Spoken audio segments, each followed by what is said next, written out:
are still not ready for this. RCB versus Sunrisers big fight.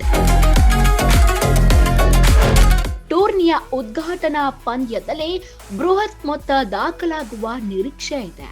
ಹೌದು, IPL ಉದ್ಘಾಟನಾ ಪಂದ್ಯದಲ್ಲಿ ಇಂದು RCB versus Sunrisers Hyderabad ವಿರುದ್ಧ ಸೆಣಸಾಡಲಿದೆ.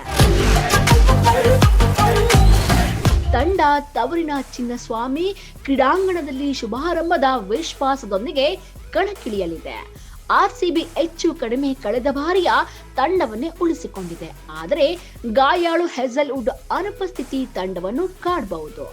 ಮಾಜಿ ನಾಯಕ ವಿರಾಟ್ ಕೊಹ್ಲಿ ಈ ಬಾರಿಯೂ ಅಬ್ಬರದ ಆಟವಾಡುವ ವಿಶ್ವಾಸದಲ್ಲಿದ್ದು ಫೀಲ್ಡ್ ಸಾಲ್ಟ್ ಜೊತೆ ಆರಂಭಿಕನಾಗಿ ಆಡಲು ಸಜ್ಜಾಗಿದ್ದಾರೆ.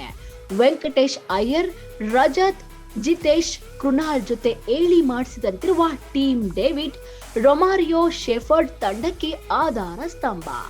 ಬೌಲಿಂಗ್ ವಿಭಾಗದಲ್ಲಿ ಭುವನೇಶ್ವರ್ ಕುಮಾರ್, ಸುಯಸ್ ಶರ್ಮಾ, ಯುವ ವೇಗಿ ಮಂಗೇಶ್ ಮತ್ತೊಂದೆಡೆ ಸರ್ಪ್ರೈಸಸ್ ಆಕ್ರಮಣಕಾರಿ ಆಟಕ್ಕೆ ಹೆಸರುವಾಸಿ. ಇನ್ನು 2024ರಲ್ಲಿ RCBಯ ವಿರುದ್ಧ ಬೆಂಗಳೂರಿನಲ್ಲೇ ಸನ್ರೈಸರ್ಸ್ ತಂಡ 3 ವಿಕೆಟ್ಗೆ 287 ರನ್ ಗಳಿಸಿತ್ತು. ಈ ಬಾರಿಯೂ ಬೃಹತ್ ಮೊತ್ತ ದಾಖಲಾಗುವ ನಿರೀಕ್ಷೆ ಇದೆ. ಸನ್ರೈಸರ್ಸ್ ಹೈದರಾಬಾದ್ ತಂಡದಲ್ಲಿ ಅಭಿಷೇಕ್, ಟ್ರಾವಿಸ್ ಹೆಡ್ ಸೇರಿದಂತೆ ಪ್ರಮುಖರು ಇದ್ದಾರೆ. ಇನ್ನು ಹೇಗಿರುತ್ತೆ RCB ಟೀಮ್? RCB ತನ್ನ ಆಡುವ 11ರ ಬಳಗವನ್ನು ಬಹುತೇಕ ಖಚಿತಪಡಿಸಿಕೊಂಡಿದ್ದರೂ ವಿದೇಶಿ ಆಟಗಾರರ ವಿಚಾರದಲ್ಲಿ ತಂಡಕ್ಕೆ ಗೊಂದಲ ಎದುರಾಗಬಹುದು. ಸಾಲ್ಟ್ ಆರಂಭಿಕನಾಗಿ ಆಡಿದ್ರೆ ಡೇವಿಸ್, ಶೆಫರ್ಡ್ ಅಂಡರ್ಗಳಾಗಿ ಸ್ಥಾನ ಪಡೆಯುತ್ತಾರೆ. ಹೆಜಲ್ವುಡ್ ಅನುಪಸ್ಥಿತಿಯಲ್ಲಿ ಜೇಕಬ್ ಡಫಿಯನ್ನು ಆಡಿಸಬಹುದು. ಹೀಗಾದ್ರೆ ಯುವ ತಾರೆ ಜೇಕಬ್ ಬೆಥೇಲ್ ಸ್ಥಾನವಿಲ್ಲ.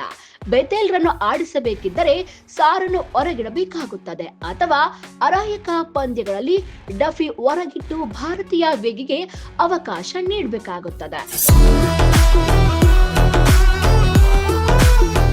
ಇನ್ನು ಪಿಚ್ ರಿಪೋರ್ಟ್ ಬಗ್ಗೆ ನೋಡೋದಾದ್ರೆ, ಚಿನ್ನಸ್ವಾಮಿ ಕ್ರೀಡಾಂಗಣದ ಪಿಚ್ ಬ್ಯಾಟಿಂಗ್ ಸ್ನೇಹಿಯಾಗಿದ್ದು ದೊಡ್ಡ ಮೊತ್ತದ ಪಂದ್ಯಗಳಿಗೆ ಹೆಸರುವಾಸಿ. ಚೇಸಿಂಗ್ ಸುಲಭ ಆಗಲಿರುವ ಕಾರಣ ಟಾಸ್ ಗೆದ್ದರೆ ಫೀಲ್ಡಿಂಗ್ ಆಯ್ಕೆ ಸಾಧ್ಯತೆ ಇದೆ. ಇನ್ನು RCB ತಂಡದಲ್ಲಿ ಯಾರೆಲ್ಲ ಆಡಬಹುದು ಗೊತ್ತಾ? Salt, Kohli, Venkatesh, Rajat, Jitesh, Krunal, David, Shepherd, Suyash, Bhuvneshwar, Duffy, Mangesh.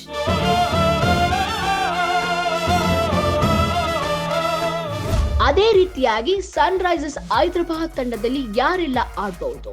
Abhishek, Travis Head, Ishan, Nitesh, Klaasen, Livingstone, Salil, Harsh Dubey, Shivang, Carse, Harshal, Unadkat. ಇನ್ನು RCBಯ ಪ್ಲಸ್ ಪಾಯಿಂಟ್ ಹೇಳ್ತಾ ಹೋದ್ರೆ ಅಲ್ಲಿ ಚಾಂಪಿಯನ್ ಪಟ್ಟ ಕೊಹ್ಲಿ ಸೇರಿ ಶ್ರೇಷ್ಠ ಬ್ಯಾಟರ್ ತಾರಾ ಅಂಡರ್ಗಳ ಬಲ ಇರುವಂತದ್ದು.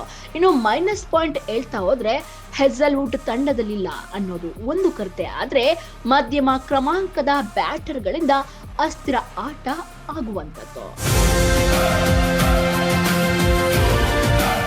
ಇನ್ನು ಸನ್ರೈಸರ್ಸ್ ಹೈದರಾಬಾದ್ನ ಪ್ಲಸ್ ಪಾಯಿಂಟ್ ಹೇಳ್ತಾ ಹೋದ್ರೆ ತಜ್ಞ T20 ಬ್ಯಾಟರ್ ಹೆಚ್ಚು ಆಕ್ರಮಣಕಾರಿ ಬ್ಯಾಟಿಂಗ್ RCBಯ ವಿರುದ್ಧ ಮೇಲುಗೈ ಸಾಧಿಸಬಹುದಾಗಿದೆ. ಇನ್ನು ಮೈನಸ್ ಪಾಯಿಂಟ್ ಹೇಳ್ತಾ ಹೋದ್ರೆ ನಾಯಕ ಕಮಿನ್ಸ್ ಗೈರಾಗಿರುವಂತದ್ದು, ಕುಸಿಯುವ ಬ್ಯಾಟಿಂಗ್ ಪಡೆ, ಅನುಭವಿ ಬೌಲರ್ಸ್ ಕೊರತೆ ಇರುವಂತದ್ದಾಗಿದೆ.